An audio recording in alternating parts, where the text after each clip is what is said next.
Welcome to the Ty and Rye the Finance Guys podcast, covering weekly investment news, important financial topics, and expert interviews. We want to help you become more knowledgeable about the financial world around you. This is not an offer to sell you anything, and remember, past performance doesn't indicate future results. Now your hosts, Ty Hansen and Ryan Robertson. Hello, Ty. Welcome back. Big vacation last week. We're back in the saddle. We are.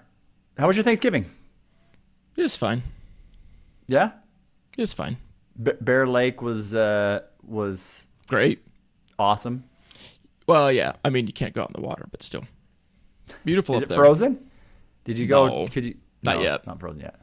No. Got to wait till like January, then you can go ice fishing. Nice. Yeah. But we missed it last week. But, you know, we were all giving thanks. Yep. Our token of gratitude to our listeners was we gave you a break from listening to us every week. Yeah. So you're welcome. And then we're back today, and we've got just a phenomenal topic. Oh, so ready to roll. We're so excited exciting. with this one. It's almost as if you're going to an amusement park, like Disneyland. It is. This is Disney, which, oh, by the way, I'm going to Disneyland in January, taking my my senior.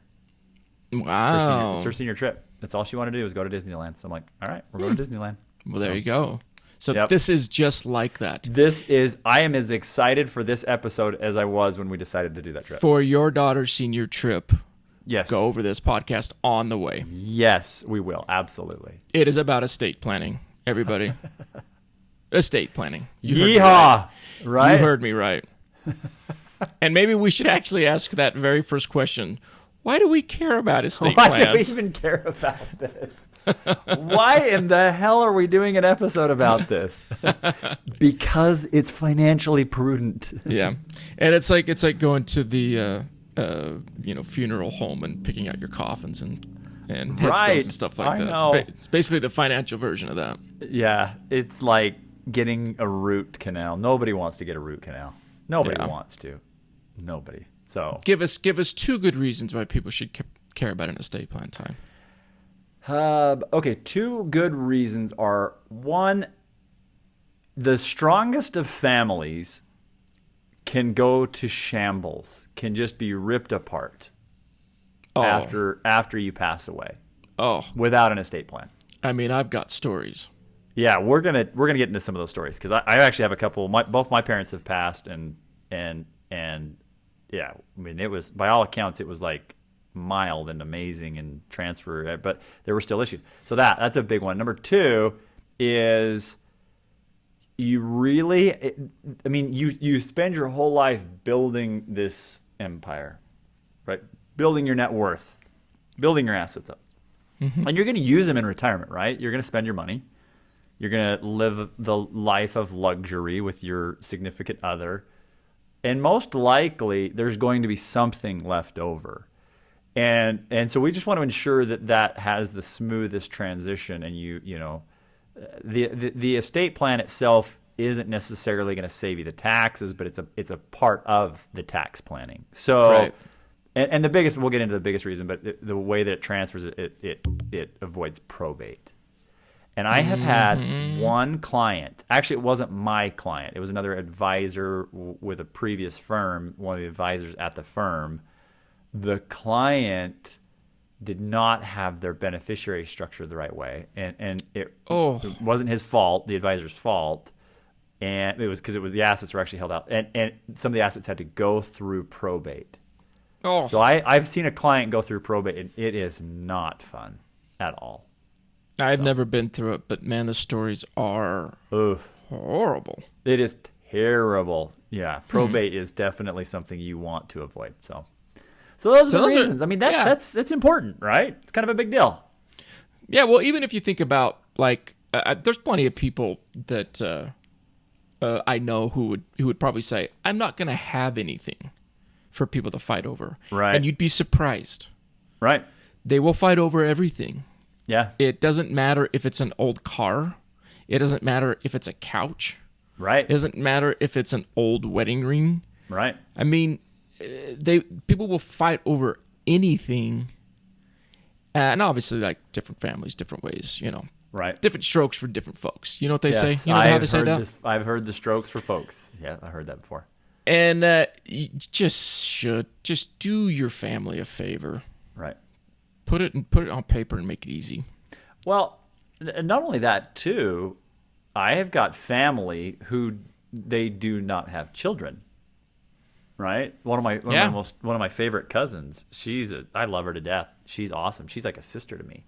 She doesn't have any kids, and most likely, I don't think she will end up having kids, before she passes. But there's still a lot you can do where it's like, okay, well, you're most likely going to outlive your parents, and you have assets, right? So even more important, why, where do you want that? Where do you want those assets to go? I mean, you've got different families, So no, these are all very good reasons why it's important. So. And I also think another problem is I think some people really think it's like this big, massive thing. It doesn't have to be. No. It doesn't have to be this big, massive thing, It can be pretty simple. It can be as in-depth as you want, but it can also be pretty simple. Yeah, you can, seriously, it literally, in less time, because I had a root canal done like a month ago. And so my wife's an attorney, right? Sierra, my wife, is an attorney. And she does estate planning for people. She's does trusts and wills, and she also does some other family planning stuff, family law.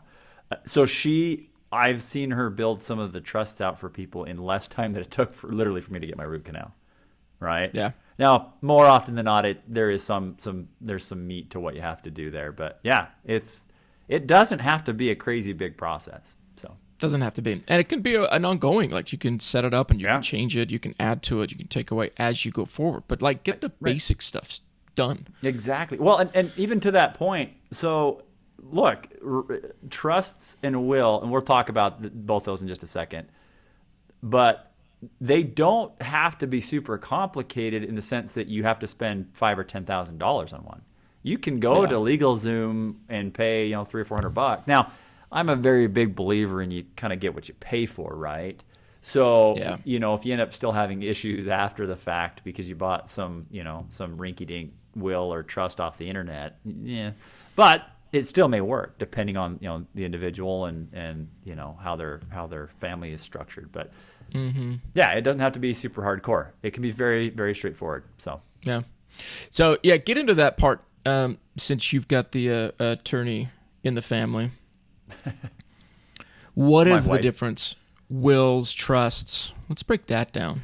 And I got a good will story for you. I've been named in a will before. I like that. So the idea is, I would say that, the difference between the two and then when do I need one? I would say, look, if you have a home, right? Even if you're younger, think about that.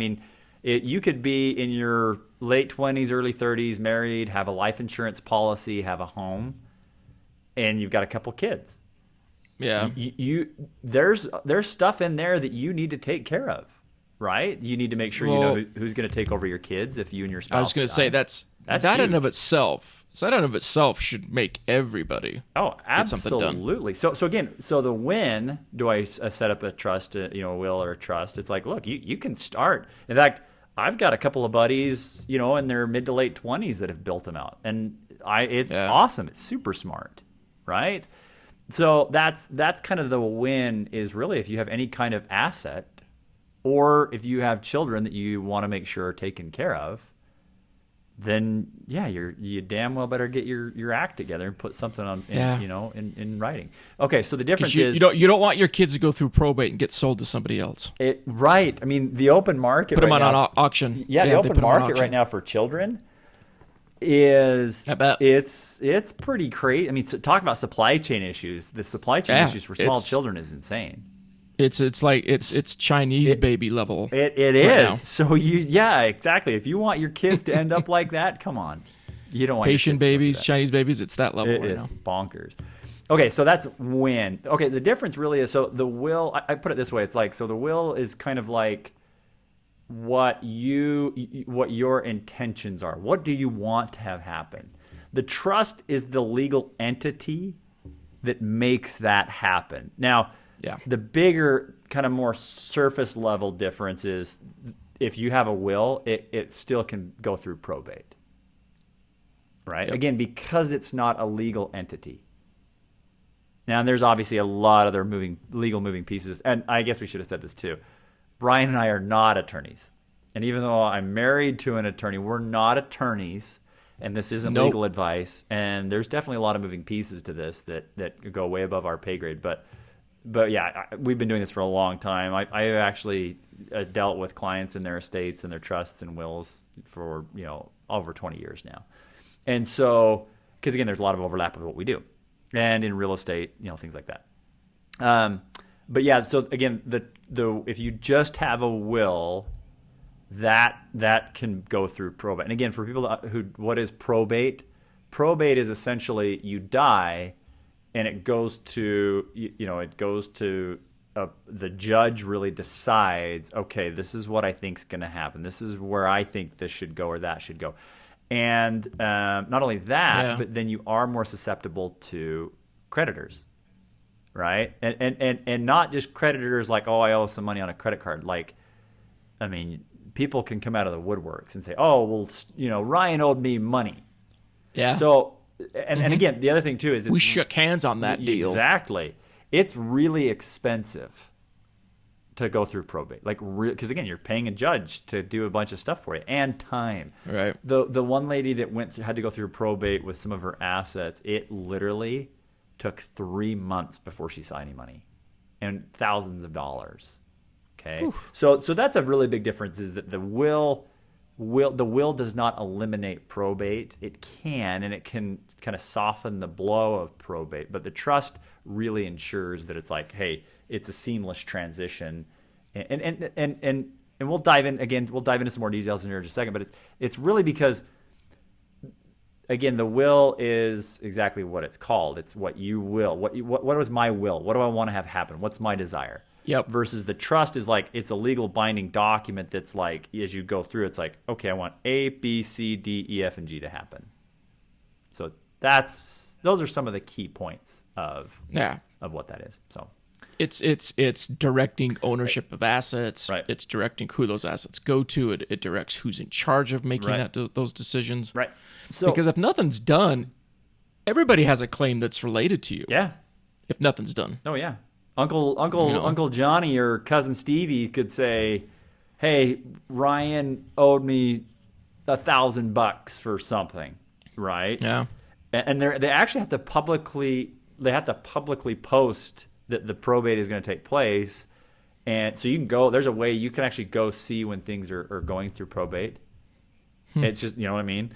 Okay, so I got a quick story, but then you said you had a will story. I want to hear about that. We're gonna judge who has a better will story. Who's got the better story here? Okay, so the within our family, right? We have, so my dad was really, really big into, a really big hunter, right? Loved, he had shotguns, he had rifles. He actually also did a lot of, he would load ammunition, right? He was actually really talented where he would, he knew how to make really cool bullets that had amazing ballistics, right? And wow! And so we actually talked to him. Did he have a lot of fertilizer out there? No Did he use a lot bombs, of fertilizer for anything? No bombs. Although it was pretty crazy when we were little kids. Although we probably shouldn't talk about this because, anyways, somebody at NSA is listening in on this podcast. It was cool. I learned as a little kid with certain types of powders and PVC. Like I learned how to make little bombs. It was pretty fun. Like nothing crazy, but. Anyways, so Dad had a lot of ammunition, which again, I mean, think about that over the last 5 years. Ammunition, there's been some shortages and some scares with ammunition. Oh yeah. So, anyways, we talked about it as siblings. We talked about, okay, what's going to happen with Dad's firearms, yada yada yada. Even having done that, and my dad did end up putting a trust together, but what was frustrating is that, anyways, and we'll talk about some more details in a little bit, because my mom had passed, Dad got remarried, right? So I had a stepmother, and even the way that some of the assets transitioned were different than they could have been had my dad been more proactive with his estate planning. But back to the guns. So the guns, even though we talked about it, right, and when he built his trust, he didn't really.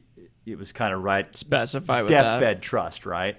And so he, so it wasn't really a fight. Like, it wasn't like, oh my gosh, you're the worst sibling in the world, I hate you, I'm never talking to you again. It wasn't anything like that. But, again, there was one sibling that was pretty frustrated with the way things panned out. And to be frank, it was like, okay, look, I had gone duck hunting with Dad a lot of times, and this was his gun, and this is the one he told me to. So, but we worked it out, and it was fine. But the point is, even having discussed it ahead of time, after Dad passed, there were still feelings. Right? Yeah. So, yeah, that was that. And again, so even though we had the trust, Dad did not, he wasn't that, he just didn't specifically assign the assets like you should. So, that's my story. Right. What's yours? Mine's way better than that. I like this. Bring it. Oh, it's so much better. I love it. So, we may have mentioned it in this, but I've been building furniture for about 20-something years. Got all my tools long time ago. My wife's grandma, Ruby. Nice. Met her when we first started dating, got married. She was, let's just say, in charge of stuff. Nice. Okay. Around the city, she was in charge of things. She ended up passing away in 2006. Nice. Okay. And so we go to the funeral, and they're going to read her will, and that's all she had. She didn't have a trust. She just had a will. Right. And they called me back. They're like, hey, you're named in the will. You need to come with us. And I'm just like, what are you talking about? You have to be in here. Your name is in the will. You Ryan's have to like, be in the reading for it. Yeah, I'm like, oh, sweet. Am I getting the lace doilies that go on the piano? I go back there. Jenny's grandma had named me in the will to build her a coffin. Oh, man. This is after the funeral. Oh, my gosh. She had named me in the will. Oh, my gosh. To build the coffin. Dude, that's crazy. Because she knew that I built furniture, but I'm like, so wait, do we have to dig her up? Like, so what's she happening? Was buried before they read the will. She was buried. Oh, She was in the ground at this point now. Gosh. I'm like, we don't have to dig her up, do we? So I could make the coffin. Did you have to? But yeah, I was named. Have to change the body from one coffin to the other. That's what I'm saying. Oh, God. I don't. Does anybody have any plans online to build coffins? Crazy. Well, yeah. so then I'm assuming you did not build the coffin. Oh no, it was done. Okay. That's what I'm saying. Okay. Like, she put this in the will, but how? Why did she tell me? I would have built it. That would have been crazy cool. Oh, that's so cool. I would have built it. Yeah, dude, your story's way better. That's crazy, dude. That is so awesome. Yeah. Oh. Yeah. One of my So if you ever named in a will, find out beforehand, because you never know what you're going to be asked to do. Exactly. And usually they actually do the will prior to any, because we'll talk about that in a second too. Maybe it was. I may be remembering it, but it was. We drove there, so it was either right before or right after. That actually does happen a lot, where it's like because you're right, because it's like, okay, we have all the family coming together for the funeral, and then it's like, we're burying Mom tomorrow. There's no way I can build this by tomorrow. Yeah. Oh, that's interesting, and that you bring that up, because one of my best buddies growing up, his dad actually, that was his dying. He didn't have a will, but that was his dying request, was that the son, who was my buddy growing up, build his coffin for him, and he did. He built the coffin. It was actually really cool. He built kind of like an old school, like Wild West coffin, and pretty. I thought it was pretty rad. So you could have done that too, man. Crazy. Yeah. Man. Ruby. If you're out there, Ruby, and you can hear me, I'm sorry. Ruby, dang it. I'm sorry. So crazy. See, these are all the things. The things people don't think about. So again, and we'll talk about that in a second. But so for me, I actually prefer want to be cremated. I really do. That's what I want. I want to be cremated because I hate funerals. I hate the whole experience. I hate the dead body, and everybody comes and looks at your dead body in the casket. I hate it. And I get it. It's closure for some people. There's a lot of emotional connections there, but I'm like, just make a dummy of me. Yeah, and put exactly. Like, do lots of photos. Like, I don't want people because the bodies never look like the person. Anyways, not to get off. They're rough. But not only do I want to be cremated, so it's actually illegal to have ashes put in a national park. It's against the law. It's a federal law. But I still want, because kind of as my last act to kind of say screw you to the man, I want my family to cremate me and put my ashes in Zion's National Park. I'm down here. I'm right next to it. I'll help man. them. Come on. I love them. Because Zion's National Park is like one of my most favorite places in the whole wide world. And that's what I'm saying. You go on some random hike in the middle of Zion's and spread some ash. Nobody's going to notice. So, but nobody will know. So. In fact, I've got a spot we can take you to and just dump you off a cliff. I love it. I love beautiful. it, dude. That's great. Is beautiful. it like by the dumpster of the? Just as long as it's in a nice place. No, it's on the west side of the canyon. That's cool. It's nice up by. Oh, Colwell. there you go. I like that. That's a really cool place. No, that's what I'm saying. I'll do that. Put it in your will. I'll help you. I'll help your wife. Hey, do you know what else we did? We just created. Again, the only reason we created this is because my wife's an attorney. I probably would never pay for this. We created. Oh, don't tell this story. People are going to think less of you. We created a pet trust. Don't say it. Oh, I totally did, dude. I created it. We created a trust for our dog. Hey, it's a thing. And that's what I'm saying. Sure. It is a thing, but you know what else are things? Lots of other dumb things. Children. They're things. Children are things.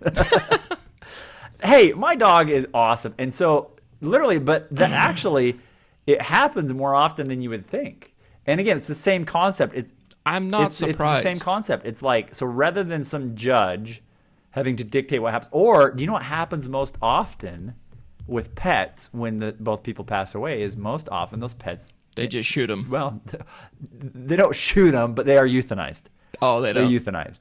Oh. And that's probably best for them. Why do they want to go to another place? I don't know. They're like, you're gone. You're her favorite person. If you're gone, your dog will want to die. Look, we just went out of town for a week. My dog wouldn't eat for 2 days. She was so sad. Oh, because she went she was with so you guys. sad that I was gone. No. Oh.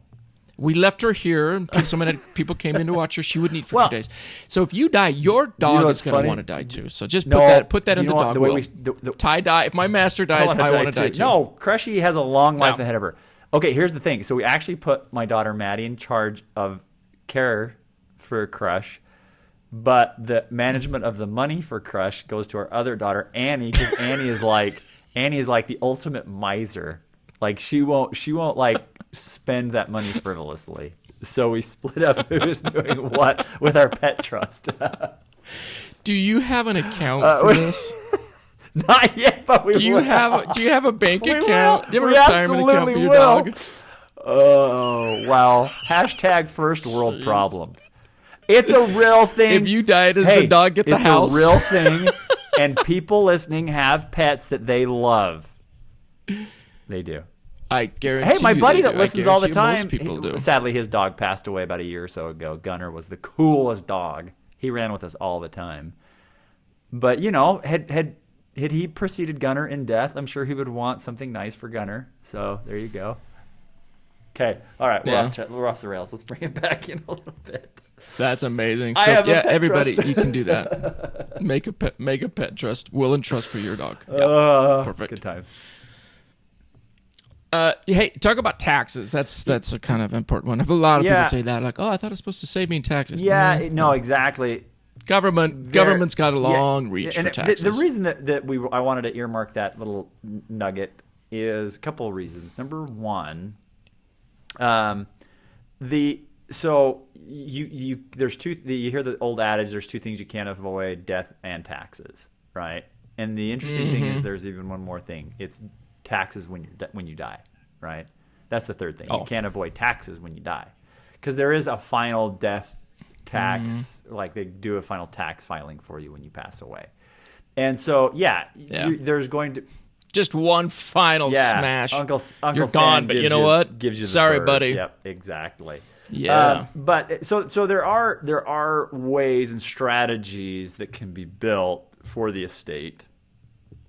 And like one thing too, depending on how you structure your properties, and again, this isn't directly in the will or the trust. So the will and the trust itself don't save you the taxes, but they're a vehicle that the strategies kind of run on when as it relates to your estate taxes. Like for example, one of them is if you structure it correctly, your properties that you own pass to your children with a step up in tax basis, cost basis.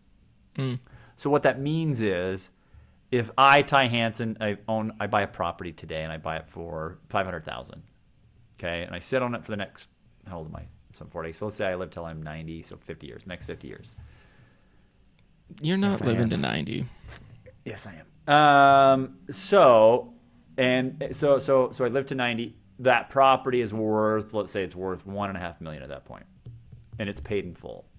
So if I were to sell it before I die, I have to pay taxes, assuming it's investment property. I have to pay taxes on all the, above the 500,000. So I'm paying taxes on $1 million. Yeah. If I were to pass that on to my children the correct way through the estate, they get a step up in that cost basis, right? And so it goes. So instead of it starting at 5, it's starting at. So we did this with my dad's home. I had an appraisal done just after my dad passed away. And it was crazy. I mean, he died just a couple of years ago. Markets have been shooting through the roof. The real estate markets the last couple of years, and so even within the few months between when we had it appraised and sold, it actually still sold a little bit above. So but my point is, from what my dad bought it at to what it bumps up to, right? So back to my other example, if I died and the kids had it appraised for $1.5 million, they turn around, they sell it for $1.5 million. The cost basis is the exact same for what you're going to basically sell it for, right? Which means no taxes. Pretty big deal, right? Big deal. I mean, how much do you think? How much is long-term capital gains on $1 million? Well, that would put you up about 20%, maybe even 25%. Yeah, exactly. And that's one thing Biden is looking at changing. So depending on that's one thing right now that. Well, higher end is gonna get exactly. Hit, which $1 million. So yeah. So again, but it does as far as how you start to structure in, making sure your taxes are accounted for when you die, making sure that you've got your property structured the right way. Again, though they're not the specific tax savings itself, but they're the vehicle, right? One little tangent with that I also want to make sure we address is an IRA, right? Because there is a variation in what you want to do with the IRA. Because a lot of times people are like, hey, once I build the trust, I'm just going to name all my accounts, the beneficiary is my trust, right? I just spent all this money on this trust. I want to make sure I get it structured the right way. They put their house in, they put certain assets, blah, blah, blah, whatever, right? And they put their IRA. Yep. Now, so the IRA will still also dictate what happens, right? It's going to, between the will and the trust, sorry, I meant the trust, not the IRA. The trust is still going to dictate what happens. Now, the problem is the trust forces everything to happen exactly like you want it to. So if you say, hey, as soon as I die, the assets are supposed to be divided evenly between my kids, right? I have 4 daughters, so they each get 25%. The trust, if it's a beneficiary of the IRA, can force the sale of the assets no matter what, right? Versus the IRA can be like if it's just my spouse and then my kids as we call them contingent beneficiaries or secondary beneficiaries. They will then take over their percentages outside of the trust, right? They still get their monies, but they still can hold it inside of the IRA, and the assets don't have to be sold. Yeah, and when you say sold, you're talking about an actual moving them away and out Correct. of the IRA. Yeah, great point. So again, if it's in the trust is beneficiary. The trust could say, "Hey, you just sold, or you just died, so we have to sell all your Apple stock, so we can give the." Yep. So And we can give distribute that all the money cash to the kids. trust. Right, goes through the trust. Yeah, you're right. It comes back into the trust checking account, and that goes out to the kids, which forces a taxable event to each of the kids. Right. Yeah. Well, Well, yeah, to to the- the trust, to yeah, the exactly. trust, right? But the kids get less because again they have to pay all the taxes, right? Right. Now, Right. if you do it the other way, we're talking about where okay, it's not in the trust, but it's like okay, my spouse is the primary beneficiary.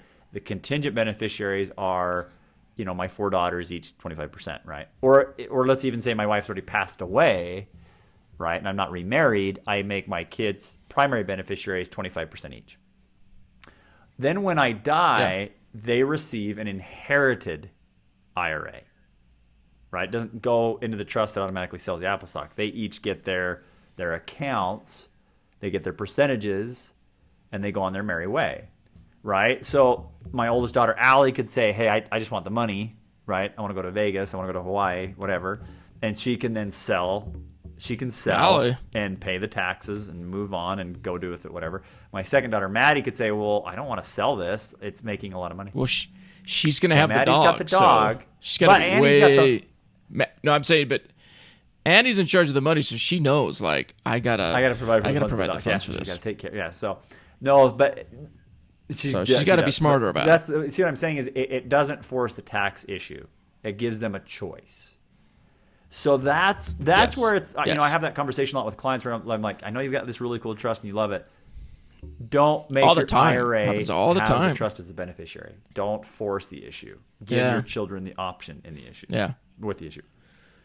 Very simply put, if you make the trust the beneficiary and you die, your IRA takes all that money, gives it to the trust. That becomes income to the trust. The trust has to take care of the taxes on it. If you make your children or somebody else, not the person, the beneficiary, they can just take on the IRA and keep it inside of that umbrella of the IRA. So therefore, they get to choose how they want to then proceed.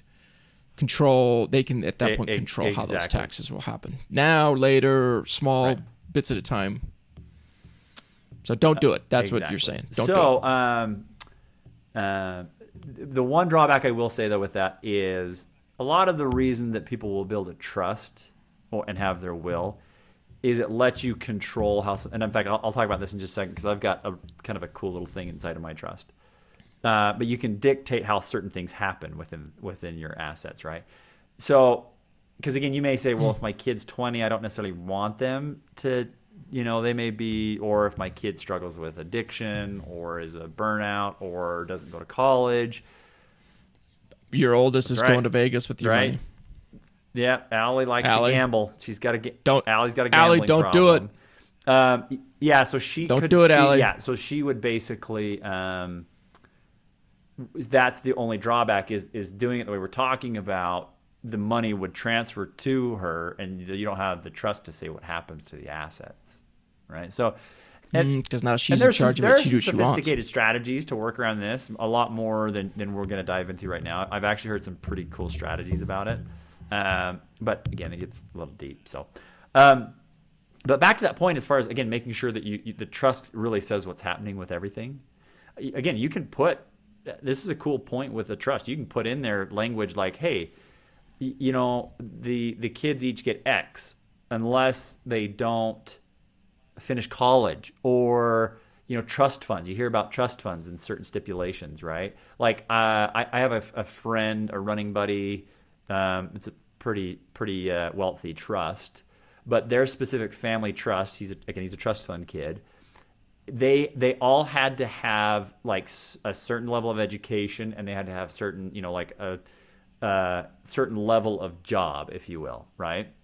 And so, so the kids, you can kind of tell your kids what you want to have happen or make certain things take place inside that trust.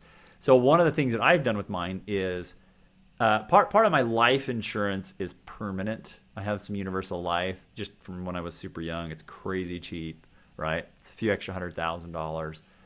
Now, I have plenty of life insurance, and we're, my wife and I are slowly building up enough assets that we don't, anyways, we're getting there. And so what's happening is that the permanent life insurance, what I want to have happen is at a certain point, right, that becomes kind of excess money right, that the kids won't need. And so what I want it to turn into, that the trust will make happen with that, is it's going to take that money and create an endowment fund for the University of Utah. And it's an endowment fund that my wife, if she's still alive, or my surviving children, they get to decide. Basically, it's a scholarship at the David Eccles School of Business, right? Because my education was so important to me. I loved my education. I was the first in my family to graduate with a bachelor's and then a master's. Loved it. And I loved you. So that's what my trust says is, okay, hey, look, at a certain point, that asset becomes an endowment fund that my kids will then run and pick who is the recipient of that, basically that scholarship. And as part of the stipulations of that they have to feed or water your dog every so often? If the dog is properly cared for, then yes, they are in charge of it. If they don't, if Crush is technically and legally deemed to be unhappy with her situation, then they don't get to participate. So no dog. It's a good incentive. Anyway, so so that's where we're at, and that's what I've built into my trust. So again, it's really neat what you can do for your children, for your estate, for your heirs within that trust and within that will. But remember, coming full circle back around with that IRA, don't put the IRA in there just because it'll force an issue. You maybe don't want to force some taxation on your kids, so on the trust. Yeah, my kids get nothing. Why do they get it? They didn't do anything. Who's it going to go to then? They get Who's nothing. your estate go to? Well, let's figure that out. Do I get it? Just leave it to. I'll figure out who it's going to go to. But my kids get nothing. The ungrateful buggers. I know. My kids are going to end up taking the money and becoming hoodlums. So, who wants my table saw? You do. Yeah. It's a nice one. Hey, talk about the last documents. Oh yeah, end of life. Another documents. key piece to this. Yeah, DNR. DNR. Exactly. This is another key piece to this whole thing. Is you want to make sure that So not only does your trust say what happens with your assets, things like that, but usually it's built into your medical directives, not necessarily part. So there's some overlap with the trust, but medical directives are huge. Yeah. Right. What do you want to have done with your organs? Because just being an organ donor doesn't necessarily, dictate what happens. I can guarantee you nobody wants my organs. Guarantee you. But like those I don't know. I may want your eyes. Eyes are terrible. The only thing that's good on me is my teeth. Okay. You can have my teeth. Do they use teeth? I got good. I do have good teeth. Oh, that's crazy. Nope. So, but again, these are the medical directives, right? It's where do Ryan's teeth go, things like that, and what you want to do as far as resuscitate. Now, people are just like, just pull the plug. It's like, yeah, but there are varying levels of pulling the plug, right? I mean, you may be on like there's some cases where people are on life support, but have a really high likelihood of coming out of it, and the spouse is like, yeah, I want to pull the plug. It's like, whoa, hold the phone. You know what I mean? Like, or you may have a second marriage or a blended marriage, right? So do you want your kids to decide? Do you want that new spouse to decide? Like, there's just so much that goes into those medical directives, right? It's kind of crazy. So anyways, that's a really key piece to the estate plan, which... And who's in charge of it, too? That's for everything. Who's your trustee? Who can make that decision? Yeah, because that's a key piece to this whole thing. Is there's what's called a settlor, settlor, or trustor or grantor, right? That's the person that's putting the money in and managing the trust while they're still alive. And a lot of times they'll act as trustee while they're alive. But then when they pass away, both mom and dad, who becomes the successor trustee, right? So when you hear the term trustee, that's the person that kind of runs the show, right? Well, who becomes that successor trustee, right? And that's kind of what you're saying with the medical directives. Who's the one that's managing those medical directives? So when my dad passed, and actually, last little story, I'll finish with this last story. No. Is it a good one? Yours is good. Nothing's gonna top Coffin. Oh, Ruby's shoot. Coffin, dude. That was awesome. So, so I again, there was a lot of stuff to kind of go through with my dad, and he just wouldn't do this. Again, I'm in the business, and I'm like, come on, Dad, get your act together and do this. But about 3 or 4 months, I was like, come on, let's do it, but he still didn't. Well, he did it like 2 months before he passed away, so we barely kind of came in. We got the trust. Yeah. Done. So the big key with that was my dad's like, well, I want you, Ty, to be the executor of the trust and the trustee and all that, which was like, okay, great. And I wish, in hindsight, I don't know, I kind of wish it wouldn't have been me.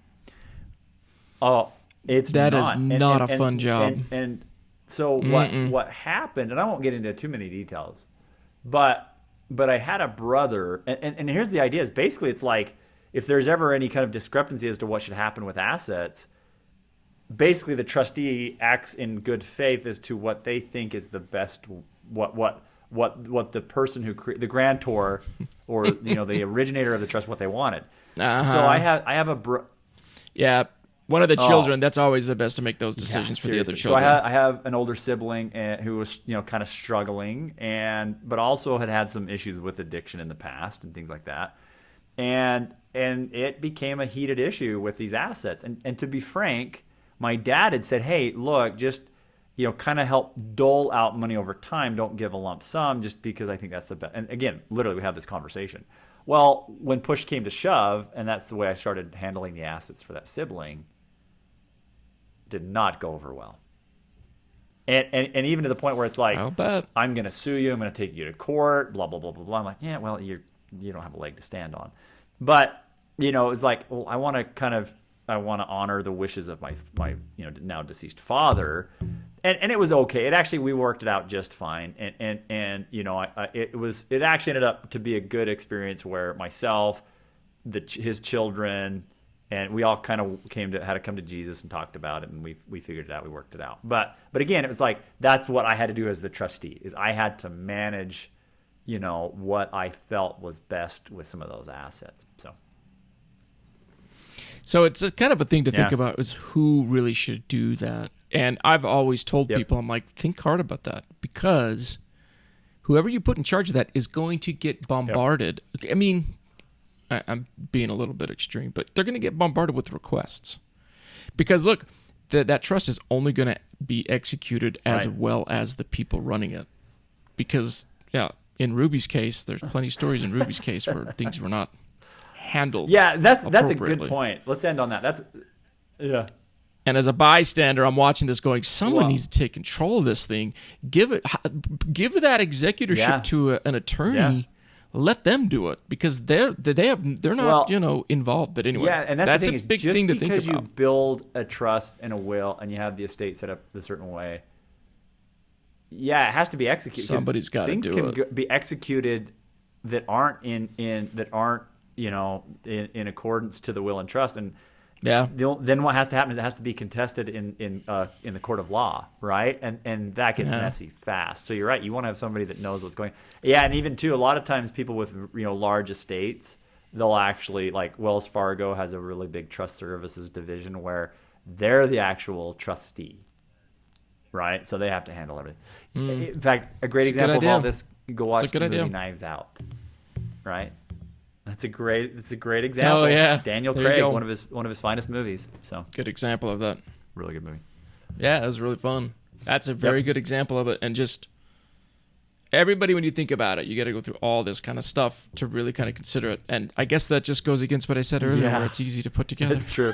We keep saying it's easy, but maybe a little more to think about. All these things we're talking about, all these horror stories. This is the reason why it's so important to do this, right? You definitely want to. It do really this, is. So. It really is. Yep. Yeah. Okay, so if we've learned anything, A, make sure you're not named in a will to build a coffin after the funeral. Number 1. Number 2, if you have a pet, don't do the thing. My pet trust is awesome. Just let the dog. Just don't do the thing. Jerk. And then number 3, watch Knives Out. Give you a very, very good indication That's right. of why you should do this. Although I think he handled that the right way in Knives Out. because his kids were dumb. There you go. Dumbasses. So They really were. They really were. good call. There we go. All right. Well, we're gonna have your wife Yeah, on some point. we're She's gonna gonna dive go through the deeper into whole thing. Yeah, She's gonna and give some horror stories. some tips on it. Yeah, I love We started some today. There you go. Get ready, Sierra. Good times. All right. I think we're done, Ty. That's good. Thanks, everybody. Oh yeah, Hey, ETF challenge. If anybody's still listening, gonna start that in a couple of weeks. yeah. We had Kinda had to delay it a a little handful of bit. people chime in. We actually still had a good surge of people who were like, "Oh, I missed the deadline." So yeah, Yeah, we were all giving Yep. thanks and, kind of pushed everything back. So we're going to push back just a teeny yeah. bit. So Still get your submissions have in. them in by midnight of December 14th. So that's about a little less than 2 weeks, 12 days Yeah. from now, and then the challenge will go from Yeah. December the opening trading level of your ETFs of December 15th through the close of business on. In fact, I didn't even look and see if. So December 15th is a trading day, and January 15th is actually Saturday, so it'll be the 14th, January 14th. So, yep, January 14th. Ending the day, January 14th. So get your stuff in. Yep. Get a cool name Support. and Yep. submit it to us. Support at myprosperteam.com. Awesome. Let Good us know. times. We're very Thanks, excited bud. about it. All right, Ty. Thanks for your time. We'll talk to you later. Hey, thanks for listening to the Ty and Rye, the Finance Guys podcast today. If you like what you heard, go ahead and hit subscribe. That way you won't miss any future episodes. Also, follow us on Instagram, Twitter, Facebook, Ty and Rye Podcast. Also, check us out at myprosperteam.com. Thanks. We will see you next week.